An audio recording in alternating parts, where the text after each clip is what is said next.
Hey guys, and welcome back to servicedogtocome.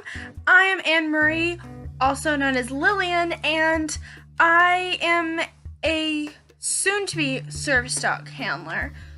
So I am still waiting to get a service dog. I haven't found the right one for me yet. So I am basically making this channel to bring you guys along with things that happen in the community and let you guys know, and also bring you along with my life as a disabled service dog handler and my dog's life as being my service dog. Alright, so before we get on with the video, we're going to start with the disclaimer. So I do not share anything about my disabilities on here because I just don't feel comfortable with sharing that on YouTube and with such a public place on here. So when I do get more comfortable and do feel comfortable sharing these things, I will definitely share this with you because I do want to be as open and as honest with you guys as possible. But at the moment, I just don't feel comfortable with that for personal reasons and different things. So right now, that's how it's going to be. So thank you for listening to this short disclaimer. I hope you like the video. So today's video, I was trying to think of good video ideas. I currently don't have my list of video ideas, so I've been kind of trying to make them up as I go along making videos. But today's video idea is going to be questions for service dog handlers, and then I'm going to read the question and then give you guys an answer to the question, so that hopefully I can clear up some questions that maybe you guys had or anything.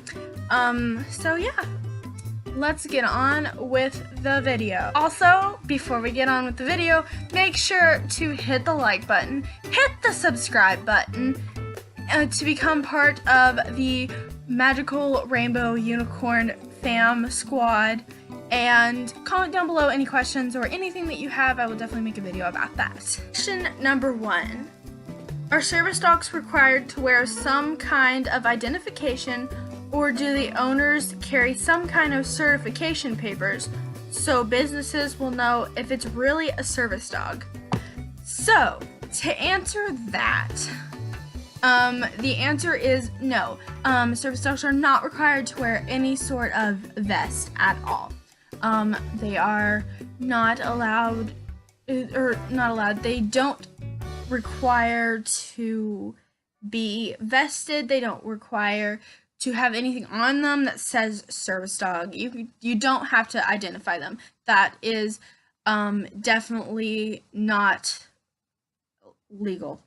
You can do whatever you want as long as you're a legitimate service dog handler. So my best advice to you guys is, if you have a service dog, keep it vested unless you happen to have to go somewhere and you don't have the vest with you, just to kind of help with confusion. So the next question, number 2, is, are therapy dogs considered service dogs? The answer to that question is no. They are actually not considered. They're service dogs. So I don't know if the ESA is going to be in this, but putting therapy dogs, service dogs, and ESAs into a category. So an ESA is an emotional support animal. Does not need training, is not required to have any sort of training, is not allowed in stores unless they are specifically say ESA allowed. Typically stores don't do that. ESAs aren't required to be trained. The only place that ESAs are allowed is pet-friendly stores and homes that do not allow animals in them. Therapy animals are animals who are made to help a group of people. So typically therapy animals do have to go through training. That is required. They do have to go through training. I'm not sure if they have to be certified. They may have to be certified. I'm not that educated in the therapy dog community because I don't have one, and I don't know anyone who does have one. But I do know that they do have to go through a lot of training, and they do need to know how to be behaved in large situations. They are for helping groups of people at one time. So they are not committed to people with disabilities. They are to go into hospitals, nursing homes, or public places, that have hurting or sick people, the dogs go and visit them and basically just cheer them up. And a service dog is definitely not a therapy dog. It's definitely not an ESA. It is something completely different. And a service dog, if you want more information on service dog, go check out my What is a Service Dog video.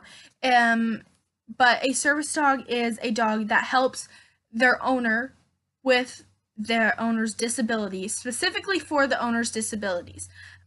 They go with the owner everywhere. So question number 3 is, are service animals in training considered service animals under the ADA? The answer to that would be no. In some places, service dogs in training, or service miniature horses in training, service animals in training are not service dogs. They are service dogs, but they're in training, and so they are not covered the same way because they haven't been fully trained yet. So, but there are local laws, so look up your state laws. That's what it is. So if you have a fully trained service dog, then you are allowed to take it everywhere.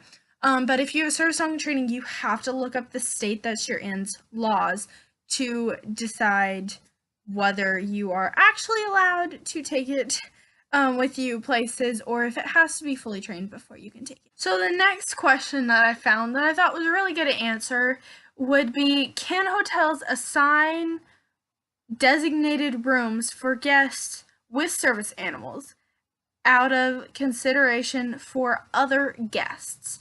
So I'm not saying this is, can they assign a room for someone with a service dog? I'm saying in consideration for other guests. And the answer to that is definitely no. Also, if you guys wanted to know, I'm reading these off the ADA website. Just putting that out there. No, they cannot be like, someone can't come to you if you're on the 4th floor and you have a service dog. Someone can't come to the front desk and be like, they have a dog up there. I'm like extremely allergic to dogs, and like they give me like, I'm so scared of dogs, like you have to move them or I'll like leave the hotel or whatever. They can't move you. They can't say, no, we're gonna have to take them out because of that. No, they can't do that. You are not, they can't even do that. You don't even have to stay on the pets only floor, which is usually the bottom floor. You are allowed to stay on any floor. So, just letting you guys know that they can't charge you extra for having your service dog with you. They can't put you in a designated room set aside because of a complaint of someone else. Be prepared that they may ask you to stay in the pets, in the bottom floor. If you're okay with that, they may ask you to stay on the bottom floor because you have your dog and because of allergy reasons, but no need to worry. Whatever floor they put you on, you can be there with your dog. The next question, I actually had a little bit of an argument with a hater on one of my videos about this, and it is, can people bring more than one service animal into a public place or have more than one service animal? The answer is actually yes, they can. You are allowed to have more than one service animal. Say you had a service animal for, say, fainting or whatever, but you also need a service dog for, like, anxiety or a psychiatric disability. You can have both. Or if you had a guide dog and psychiatric needs, you can have both because they both serve different tasks. A lot of people who owner train just train their one dog to do both tasks. That way you don't have to walk around with 2 dogs with you because that's a lot to handle and take care of. But you are legally allowed to do that. It says it on the ADA website. If you need to know, it is questions on the ADA website, questions asked, and it is question 13. And they do give you the answer to that. So, I'm not making this up for the specific persons who are telling me I'm wrong. I'm reading this off the ADA website. Alright, so the next question I thought was very important. This is question 16 on the ADA website. if you're curious, is must a service animal be allowed to ride in an ambulance with its handler?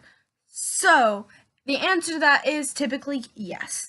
But if the space is too small and the dog's presence would interfere with the medical staff being able to be with this patient or work with this patient, this handler who has been admitted to the hospital and is in an ambulance, then the dog must probably will have to have a family member there to take them because they can't ride in the ambulance if their presence will interfere with the whole staff working and helping save the patient's life. So, the last and final question that I decided to end this on, because there have been some discussion over how this is not right.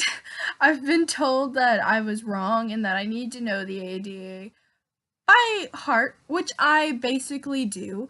I try my best to remember things. My brain doesn't always remember everything that I try, but the ADA laws I pretty much know because every service dog handler needs to know them. But this is question 17 under certification and registration. And after I give the answer to this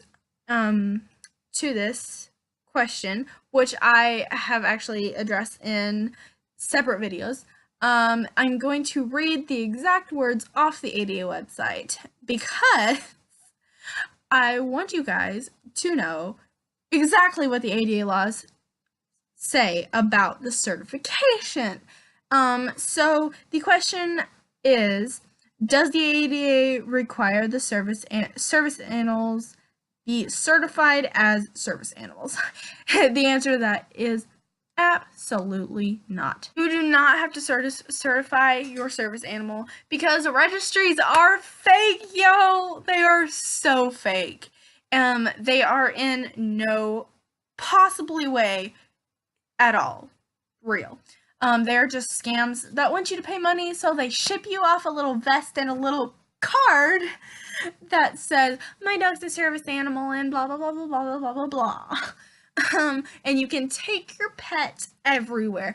No, you can't. It's not how it works. They have to go through extensive training. They have to be blah and blah and blah, and you have to have an actual disability.